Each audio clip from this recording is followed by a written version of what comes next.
Hi, எல்லோருக்கும் வணக்கம். இன்றைக்கி புதன்கிழமை. நம்ம வீட்டில் என்ன சமையல்னு பார்க்கலாம். ஒயிட் ரைஸ் தான் குக்கரில் வச்சு விட்ருக்கேங்க. சூடாக இருக்குது. இன்னும் இப்போ தான் ஸ்டவ்வே ஆஃப் பண்ணியிருக்கேன். விசில் அடங்கலைங்க.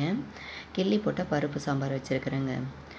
கொஞ்சம் இன்றைக்கி லைட்டாக தான் இருக்கும் அப்படிங்கிறதுனால கொஞ்சம் எல்லாமே லைட்டாக தாங்க செஞ்சுருக்கேன். காரம் அதிகமாக இல்லாமல் எல்லாமே காரம் கொஞ்சம் கம்மியாக இருக்கிற மாதிரி தான் ரெடி பண்ணி வச்சுருக்கேன். கிள்ளி போட்ட பருப்பு சாம்பார் தாங்க நம்ம வீட்டில் வச்சுருக்கேன். தொட்டுக்கிறதுக்கு தக்காளி தொக்கு ரெடி பண்ணி வச்சுருக்காங்க.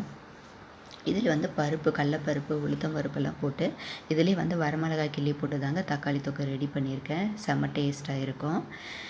சாம்பார் தூள் போட்ட முருங்கைக்கீரை பொரியலுங்க.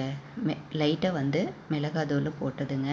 நல்ல டேஸ்ட்டாக இருக்கும். தேங்காய் துருவல் போடாமல் நல்லா இருக்குங்க. டேஸ்ட்டாக இருக்கும். தொட்டுக்கிறதுக்கு அப்பளமும் பொரித்து வச்சுருக்காங்க. இந்த பாத்திரத்தில் ரசம் இருக்குங்க. பழசு அதை நான் காமிக்கலைங்க. மதிய வேலையெல்லாம் முடிச்சாச்சுங்க.